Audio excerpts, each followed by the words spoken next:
tumor they survived, was released by Apprentice House Press in May 2023. Karen's work has appeared in the New York Times, HuffPost, Today.com, Newsweek.com, and others. It is human nature to occasionally say yes when we'd rather say no. And sometimes societal obligations require that we go along to get along. But if you habitually prioritize others' needs, wishes, or happiness over your own, you may indeed be afflicted with the need to please. Karen will explore the causes and nature of this self-defeating learned behavior and will leave participants with actionable steps they can use to develop healthy assertiveness skills. A pleasant welcome to Karen Debonis. Thank you, Deb. Is this coming through okay? It sounds like this. Thanks, Deb, and thanks Hudson Valley for doing this, and thank you all for being here. So, when I was a freshman at Catholic University in Washington, D.C., I was a dual major, drama and psychology. Woohoo! Very marketable skills, right? And anybody here studying psychology or taking psychology classes? Okay. Have those of you who have taken psychology or anyone else heard of the concept of active listening or reflective listening? You've heard of it. Okay. So, for those of you who don't know, active listening is a way of letting the speaker understand that you really are invested in what they're having to say. So you can use your body language, leaning into the person, kind of having open arms, nodding your head to let them know you're listening. You can say things like, mm-hmm, and I see. It's a way of really keeping the focus on that speaker. Reflective listening is a kind of form of active listening, and it involves mirroring back to the speaker what they're saying so they know that you really get it or you're really trying to get it. So you might say to the speaker, sounds like that was a really exciting moment for you and something that you're really proud of. Or you might say,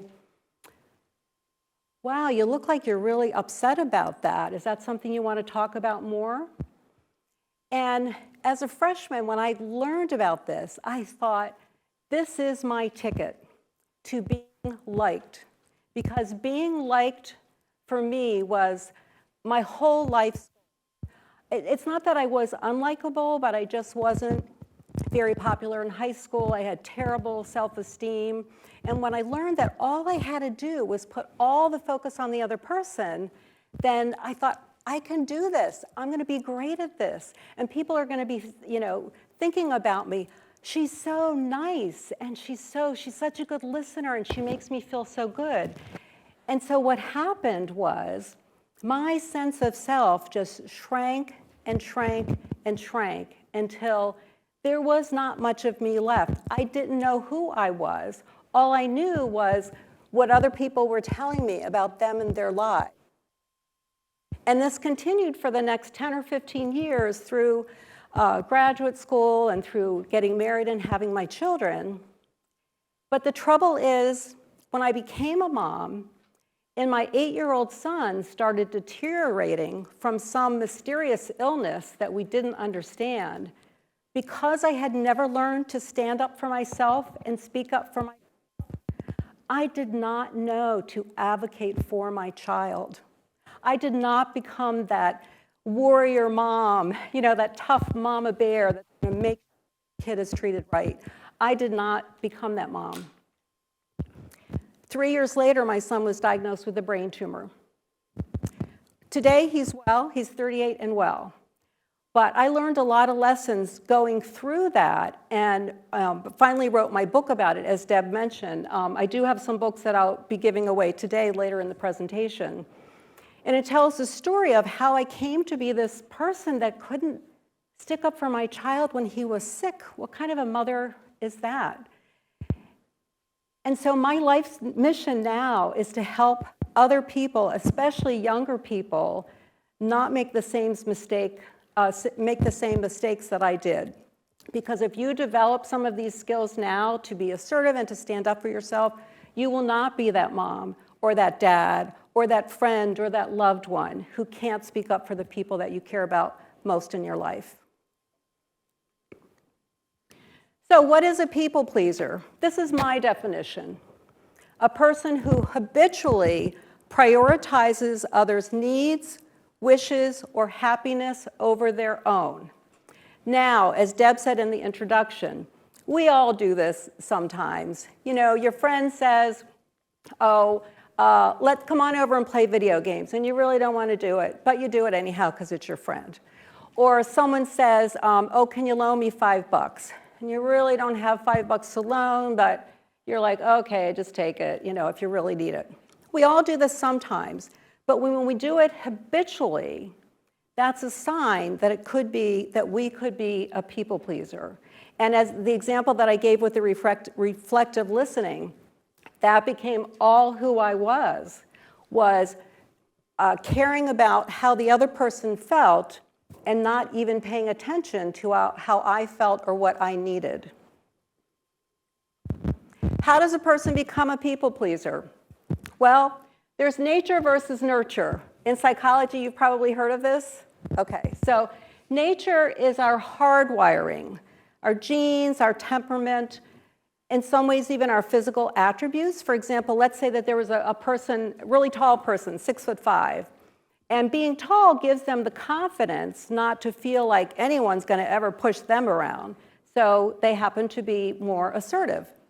Another person who's 6'5" might hate it. They might have been tall their whole life and they got teased and they had nicknames made about them, and so they tend to pull into themselves and not want to, stand out. So various different physical attributes are going to affect, who we are. And then there's nurture, how you were raised, your family of origin values, so that either the family you grew up with or the family you wished you had grown up with. Society and community, culture and environment.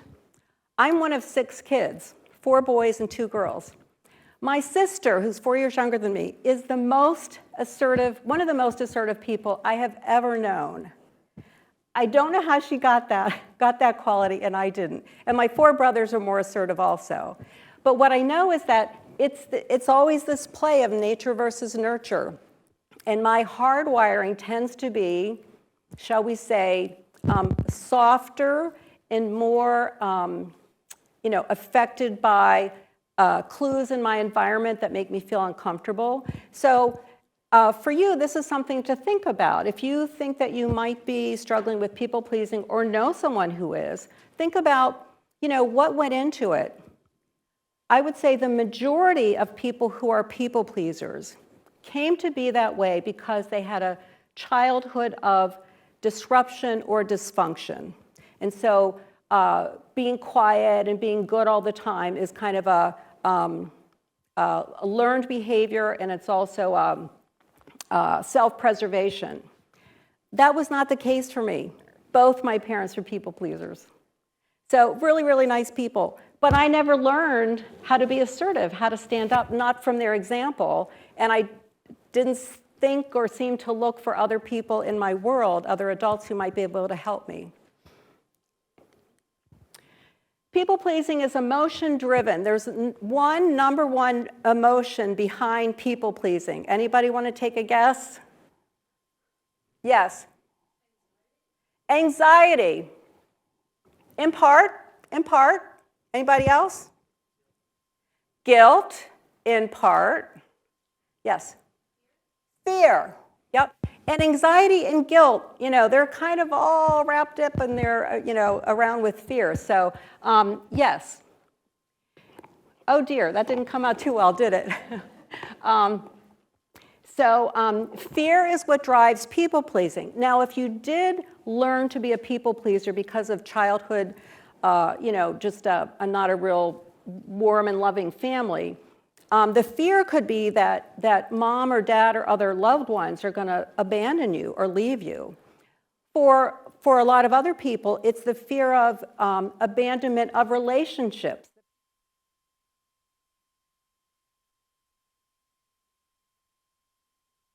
To like me. So just remember that fear is what drives it, but as you know, there's a lot of other emotions that are involved with fear. One of the things that I feared, and a lot of people pleasers fear, is that people will talk.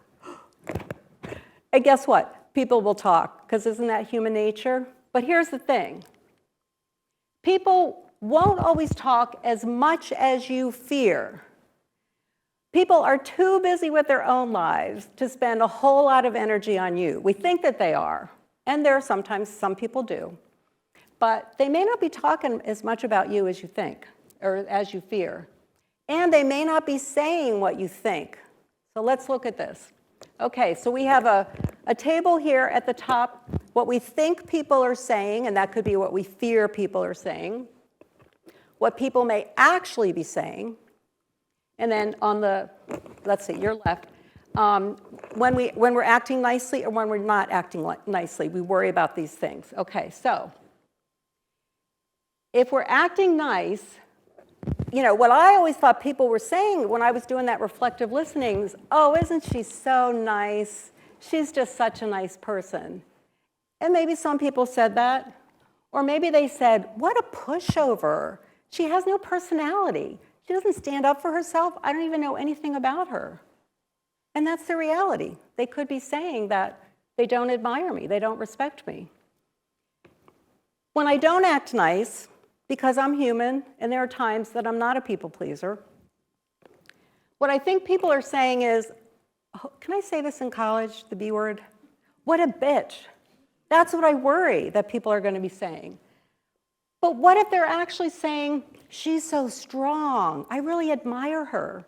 Because, you know, I do that, like my sister and other women, especially I know who are very strong and speak up for themselves and advocate.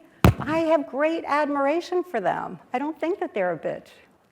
So if you fear kind of what's going on external to yourself, what is that feedback from other people, just keep in mind your thoughts may not be the actual reality. Nice versus kind. I only learned recently that there was a difference. I always thought I'm a nice person. I like to be nice to people. I like to do things that make them happy. And that's partly true, but there's a difference. Niceness is driven by obligation or social expectation.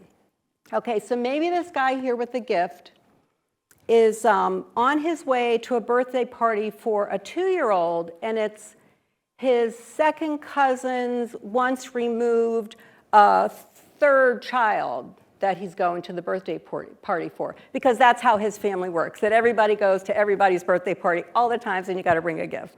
So he's bringing a gift, but he's a little resentful because he really wants to be playing video games with his friends or football or something like that. But he's doing the nice thing. He's bringing the gift. So it's not a bad thing, but it's different than kindness. Kindness is driven by the internal desire to make the world a better place. So maybe what he has the gift for is his neighbor, who he found out, she's a single mom, and he found out that she just lost her job, and he wants to make sure that her kids have something fun, you know, like a special little surprise, so he's going to bring her a gift. That is kindness, and it may cause warm, fuzzy feelings.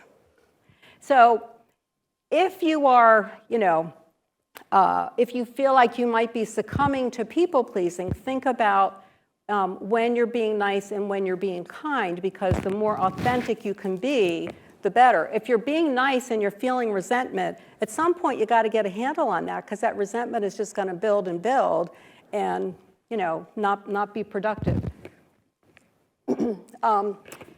And as I said, neither of these is bad. If you're a nice person, continue being nice, please. We need more of this. If you're kind, that's even better, but do both of them, okay? It's a tough world out there. Conflict is a big cringeworthy, at least for me, a cringeworthy topic for a people pleaser. And again, it comes back to that nature versus nurture aspect. So there's two kind of parts of conflict that it's good to be aware of. The first is being conflict averse. So this is the emotional response when you feel extremely uncomfortable, anxious, or fearful around conflict. I can actually, if I feel like I'm in a situation that's beginning to be conflictual, or sometimes if other people are yelling at each other, I can actually have what feels like almost a mini panic attack. That's how uncomfortable I am around conflict. Conflict avoidance is your behavior during conflict. So the actions that you take to steer clear of conflict. So I will often leave. If people are fighting or arguing or whatever, I just leave because I'm so uncomfortable. So that's how I avoid conflict. Here's the thing, though. If you always run from conflict, you are not going to be facing problems and difficult conversations that might benefit you. So it's important to learn from what we're talking about today and start to get a handle on this so you can come up with some ways to stand up for yourself and be more comfortable with the conflict. I do want to say that if you've always been a super nice, or super kind person, if you've been a people pleaser, and you start changing, you will get some pushback because people aren't comfortable when other people change a lot of times. And especially if your families and friends have always gotten their way because you let them get away with it, they're not going to be too happy if you start asserting yourself. So just be aware that this is kind of part of this journey is acknowledging that it's going to be uncomfortable, that people are going to push back, but we're going to go through some exercises where you'll learn how to focus on the feelings that you have of being honest and authentic to yourself. Boundaries are a big difficulty for people pleasers. And when I first started reading about boundaries, I had a hard time kind of figuring out what exactly that means. So again, this is my definition. It's honoring your autonomy. So here's you. You have loved ones and friends and classmates, and there's always going to be, often, unless it's a stranger, but some overlap of your autonomy. What is it that that person likes? What is it that you like? But you want to, your autonomy is your right to be who you are, and your right to determine what you will and will not accept in your life. So we're going to do a little exercise. Hopefully everyone has the handout. If you don't, just run out back and get the handout. If you filled some of it out beforehand, that's perfectly fine. I didn't expect that you would because we'll walk through this. But we'll look at this. So oftentimes we just don't think, especially at your age, you're still kind of figuring yourself out and who are you, and what do you like, and what do you like to do, and that type of thing. So I'll just talk for a minute so people get that. So you may not know what all your boundaries are. And oftentimes, if you don't really sit down and think about it and maybe write it down, you may not know who you are. And that's what happened with me. It wasn't until I was a mom of 2 kids that I started really thinking about, well, what do I like? It's not, I can't just go along with my husband or my family and my friends all the time. I have to think about what I like. So what I'm going to have you do, just for yourself, and I'll give you the opportunity to come up to the mic if you'd like and share one, or you can shout it out and I'll make sure everybody hears it. Think about, just finish that I feel statement. Write down, I feel what? It could be, I feel exhausted after, was it last week you had winter break? Oh, spring break, okay. I feel exhausted after spring break. Or I feel, sad being back at school. Or maybe it's, I like soft serve ice cream better than hard, what is it called? Hard scoop ice cream. I think, whatever, I think this summer is going to be the hottest one on record. Okay, whatever. So take a few minutes.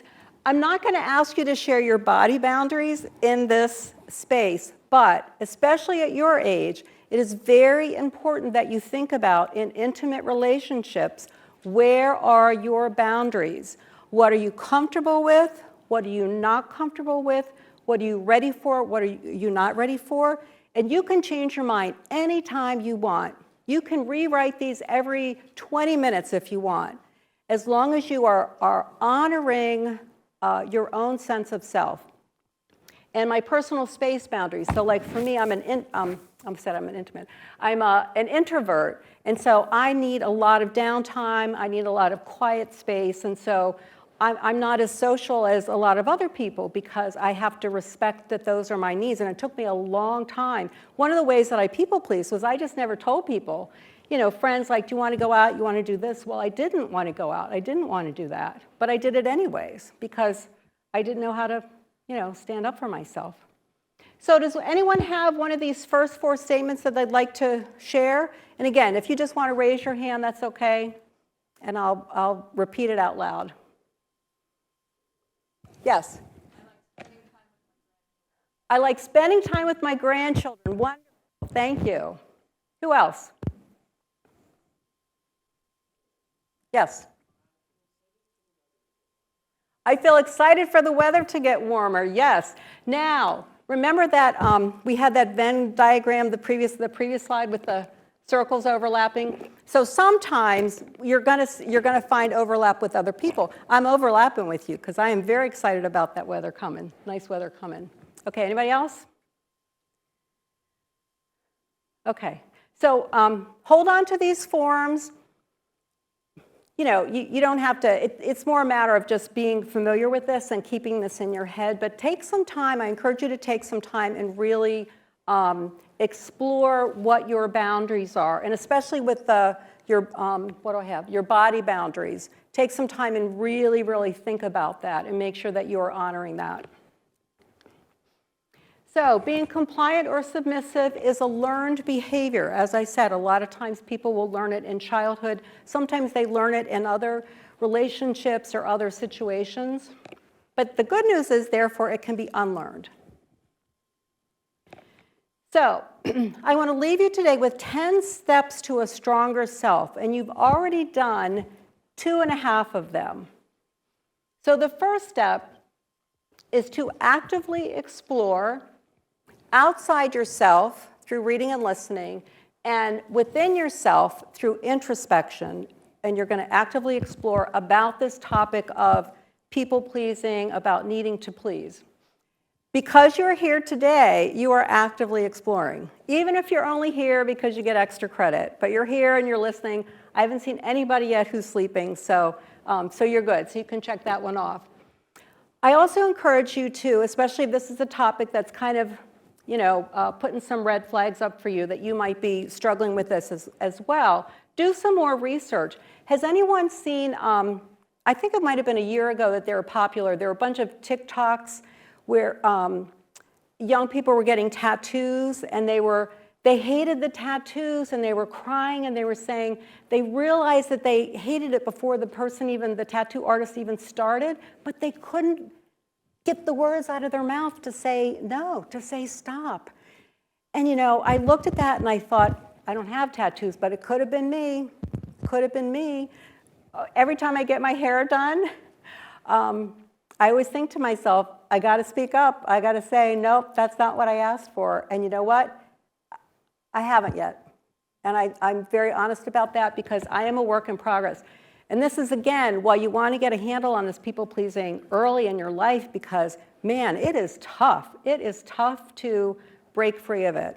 I'm to the point where I can now say to a hairdresser, how do I say it? I'm not crazy about this part here. I can do that now, and that's progress for me. But I'm going to work to the point that I say, you know what? This is really not what I asked for, so let's figure out what we can do. So, go to your sources where you get information, Instagram, TikTok, wherever. I'm sure there's a lot that I don't know about. And do some kind of exploring on your own. And then within yourself, so just think about it. Take some time and think about, if you see something, especially if it moves you, think about, gee, could this be me? Could this be, something that I'm struggling with? And how can I work on this? And on your handout, you have the QR codes. One takes you to a page I have with a bunch of people-pleasing tips and resources and that type of thing. One takes you to, I think maybe just my website or maybe my book, I forget. But anyways, you have some resources there, so feel free to go back and use them. Okay, so we did this one. Step 2, share your successes and lapses in a safe place with a safe person. Now, I kind of did this more than you today. That's okay, because I'm the speaker. But I am going to put a check there anyways. Okay. So what I did, it was around, I had mentioned my book. I actually started this book a long, long time ago, 1999.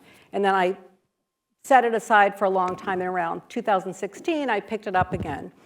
And I got myself more involved with social media and that type of thing. And what I found when I was writing was that, writing my story and then reading it back to myself, I realized, it kind of like hit me in the face with how much I was succumbing to people-pleasing all the time. So it was kind of a real wake-up call for me. And one of the things that I realized that I needed to do was I needed to come clean. So I started, just telling my husband some of these things that are so hard. We had been married over 30 years at that point. Excuse me. And, I would tell him things like, yeah, the bagger put the eggs at the bottom of the bag again, and I didn't know how to tell him to put them on the top. Now here I am. I have a master's degree. I'm 66 now. I don't know how old I was back then, but, I should know better. But again, this is something that takes some work. I am now to the point that I can say very nicely, oh, would you mind taking those tomatoes and just putting them on the top? It's so simple. Sometimes the things I feared the most are the things that were actually so simple. Now, it doesn't always work out that way, but I found a way to do it and still be kind. How about that? And then I started sharing on Facebook. Now, I know you guys aren't on Facebook much. And you know the internet, anything you put out there, it's out there forever. So I'm not encouraging you to share, private information out there. But if you have a place that feels safe, and I don't know how it is on other platforms, but like Facebook now has groups, so it's really more private. Not everybody sees everything. It's still the internet, though. But I started sharing simple things like I'm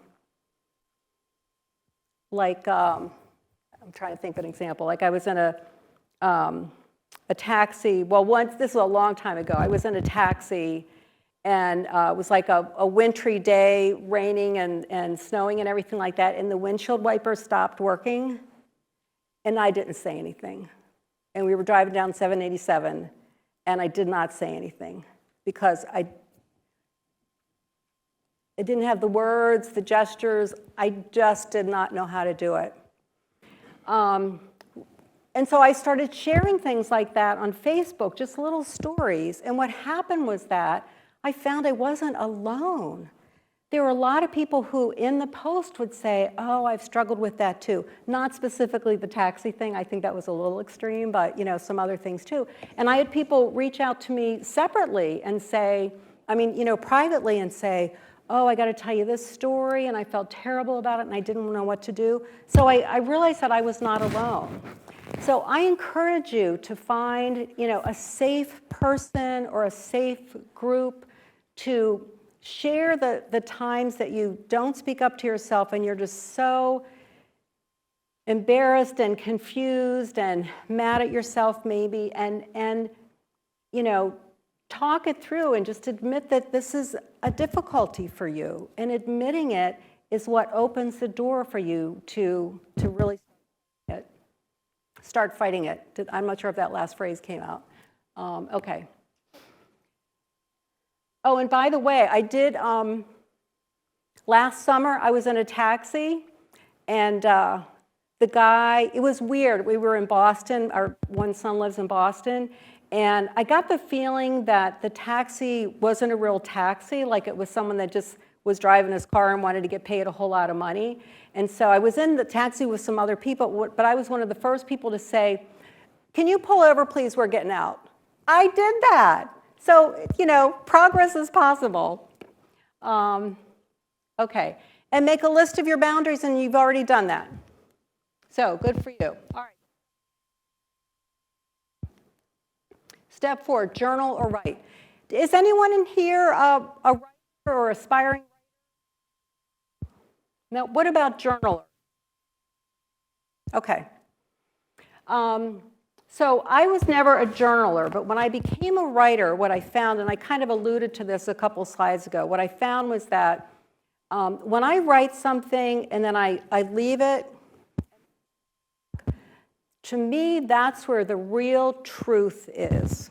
Because I come back and I look at it, and either I think, wow, that is so true, and I can't believe that that is me, but that is me.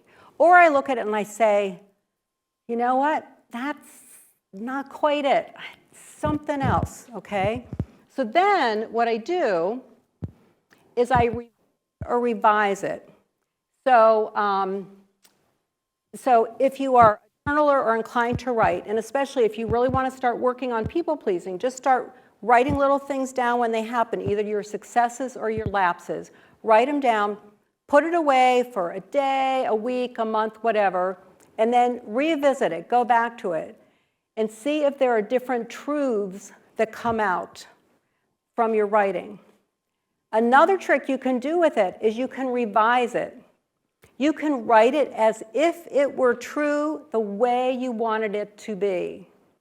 So I could rewrite the scene, if I wrote about the scene with in the taxi years ago, I could rewrite it and say, excuse me, can you please pull over?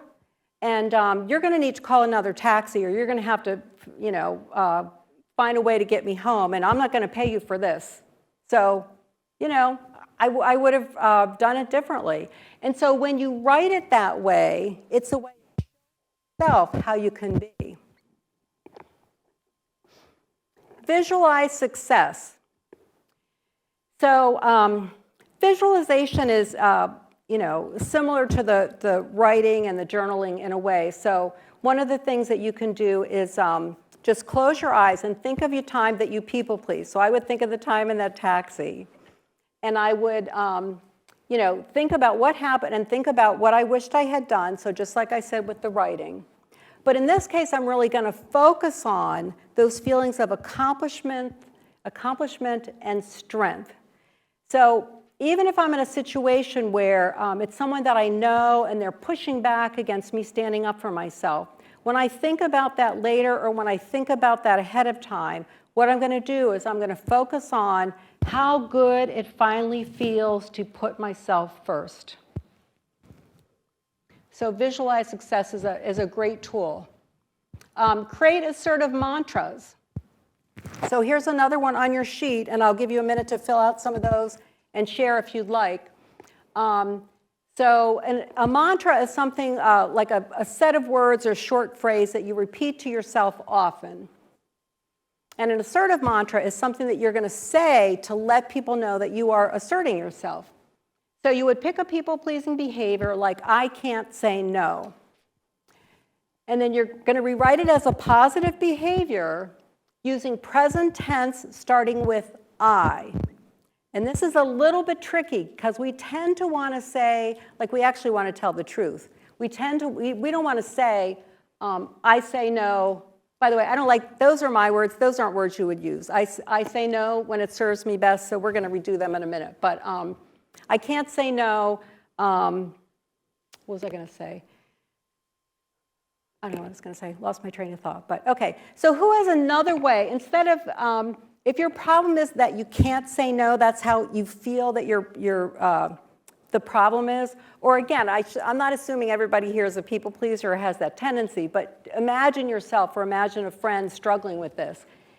Instead of I can't say no, how would you make that into a positive statement as if it were true already? I don't like those. Yes, go ahead. Love it. I consider before I consent. Love it. Who can beat that?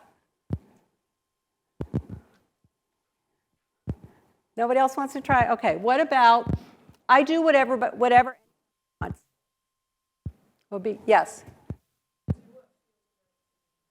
I do what feels right to me. Excellent. Everybody's still coming off that spring break, huh? What about, I back? Yes. Oh, okay. Go ahead. We're just going to talk that in that pocket. Good, Okay, say it one more time. I stand up for what I believe is right. Excellent. Yes. I believe my ideas should be heard. I love that one. One of the things that I tend not to, if a group of people are saying, oh, let's do this and let's do that, I tend to go along with them. So I love that one. Excellent. What else? I thought I saw other hands there. Yes. I state my opinion, but accept disagreement. Yes. And part of avoiding conflict is being able to compromise. Not the compromise, sometimes you just got to set your boundaries and that's it. But yes, accepting disagreement means that it's okay if the other person thinks something differently. Excellent. Okay, and alternatives to saying no. I'm going to come over here for a little bit. So I'm sure you've heard this. No is a complete sentence. You don't have to justify it or explain it. Oh, or explain it. That's okay. And sometimes you're better if you don't. So if someone says to you, hey, do you want to go to the movies on Saturday? If you say, well, I got a lot of homework to do, and I think my mom wanted me to do some chores in the house, then the person can come back and say, well, can't you do your homework Friday night? And well, can't you help your mom, Saturday morning or something like that? So sometimes when you just say no, then there's nothing for them to kind of counter with. But sometimes no feels too hard. For me, it's not comfortable just to say no. So I have come up with some other statements that make it easier. That won't work for me. Let me think about it. And this is one of my favorites. I'll have to pass. So does anyone have statements that they can add to this? So if just plain old no is a little too uncomfortable, what could you say instead? Yes? I'll get back to you. I'll get back to you, love it. Yeah, anytime you buy yourself a little bit of time, it's a great strategy, because then you can go back to your boundaries, go back to your feelings, and really think about, okay, what's going to work for me? Anything else? Yes? Sorry, I have other commitments. Sorry, I have other commitments. Yep. And if they say, well, why? What are you doing?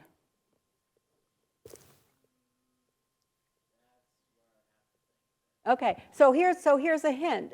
You could just say, I don't want to go into details, but it's just commitments that I have. So don't.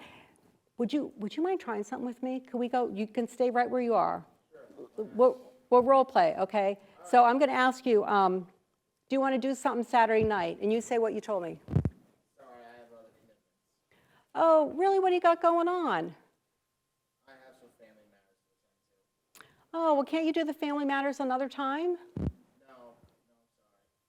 It's too important to me. Okay. I don't know if you picked this up. As soon as he said, no, I'm sorry, that stopped me. I didn't know what else to say. Okay, so sometimes the less information you give the other person about your no, the better. Thank you for humoring me with that. Yes?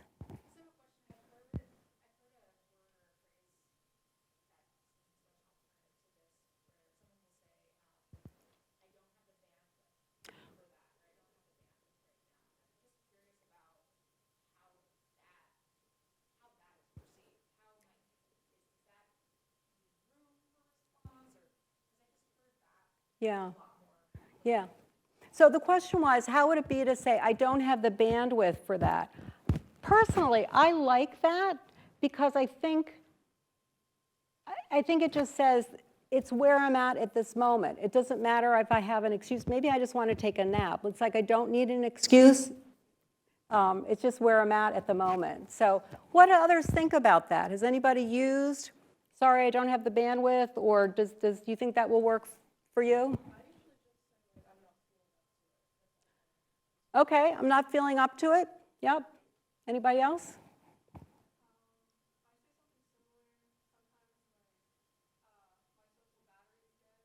Oh. Oh, okay, so my social battery is dead. I like that. And you're saying if they're pushy, they're going to keep pushing. But, and then what would you do if they kept pushing? Yeah, yeah.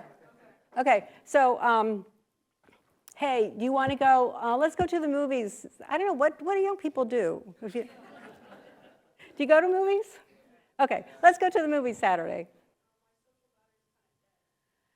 Oh, come on, you can't be that dead. You're young, you know? Like, you'll have enough energy to go to the movies, won't you? Come on, please. Oh, okay, good. All right. You're buying yourself some time. Yep. And remember to use, you know, I mean, these may not be the exact ones, but remember to go back to the simple and just say, no, sorry, it's just not going to work for me. So, yeah. Anybody else? Yes. It's probably best that we don't. Oh, it's probably best that we don't. I like that one. I like that one. Yep. Does anyone else use something like that? Okay. Yeah. Oh. Yes, I'll be better another day. You know what I like about that? Sometimes we say yes because, you know, with friendships, if you're always saying no, you're not going to have a friendship. So I think it's good to be aware that sometimes in a friendship, and remember we had that the Venn diagram with the circles, you know, sometimes there's going to be overlap, and sometimes you're going to want to say yes because you want that person to care about, you know, what you like, but you also want to care about them. But if you say another day, then yeah, so you're letting them know, yeah, not this time, but yeah, we'll definitely do it next time. It's like if you're asking someone out on a date and they say no, then you think, well, does that mean they never want to go out? But if they say, well, I'm busy this weekend, but how about next weekend? Then you know that they're interested. Oh, thank you. Yes.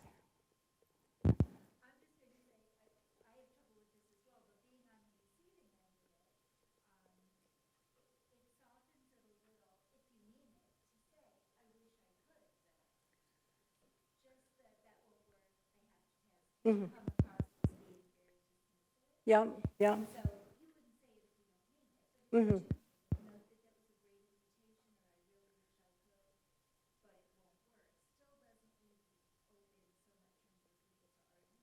Right, okay.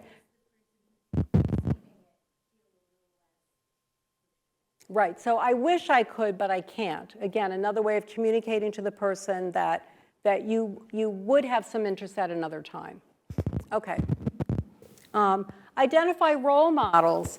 You know, I talked about this before. Both of my parents were people pleasers. And I know that looking back, I know that there were assertive women, especially in my world, adult women, but I just never thought about looking for role models. So I encourage you to look around and, you know, people that can stand up for themselves and still, you know, without putting other people down, without always causing a conflict, those are the role models that you want to look for.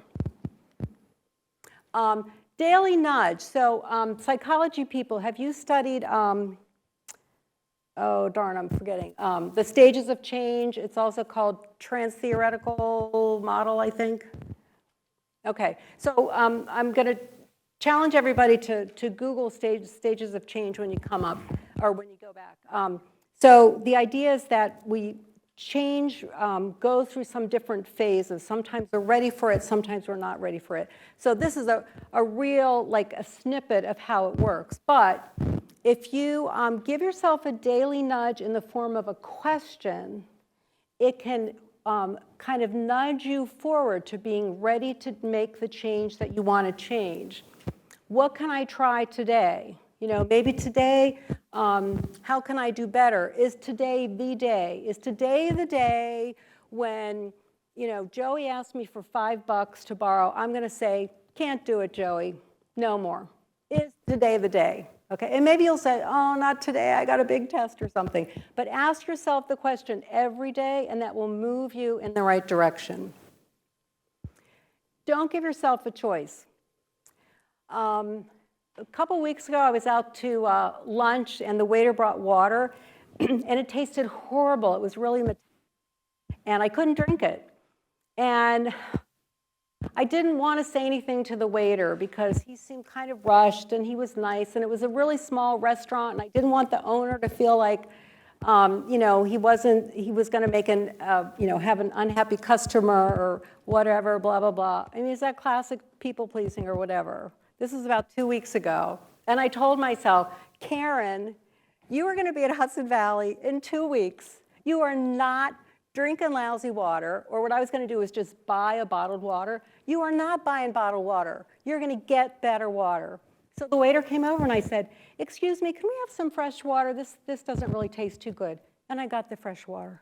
So I don't give myself a choice anymore. I am done with the same old you, and I'm ready for the new, stronger you. Or me, I guess. And the last thing I want to say is, do the work, feel the change. And this has been my experience. I'm still struggling to say what I need to say. However, because I've done this work, I've explored things outside of myself, and I've worked on myself and thought about myself introspectively, I feel the change inside, where when I think about myself now, I picture this stronger person. Even when I dream about myself, it's a different person. So I know that I'm different inside, and it's going to take a little time for me to completely bring that out. But I know that if you do the work, you will begin to feel the change. And I want to encourage you, absolutely, get help from a therapist or a life coach if you feel that you need that. I've had counseling many times in my life, and I've always felt that it's helpful. We're pretty complex human beings, so it really helps to get someone else to bounce ideas off. Before we say goodbye, and I know we have a couple minutes for questions, maybe 2. 2 minutes, okay, well, if you have questions, I'll be available after, but also I have 10 books up here to give away.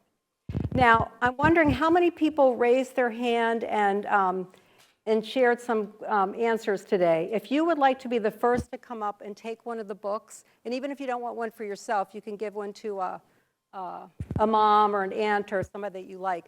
If you would like to do that now, if you raised your hand, if you participated today, come up and get a book. There's a pile there and a pile here. I'm giving them away, so somebody's got to take them. While that's going on, any questions? Yes.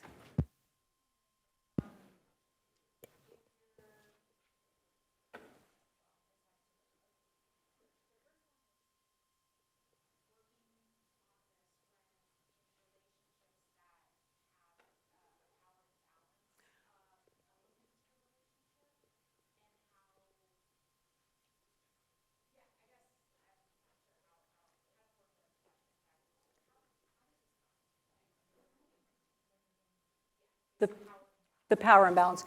That's a great question. I'm going to have to think about that. So the question is, how does all this come into play if there's a power imbalance, like if it's an instructor, student, or a boss, an employee type of thing?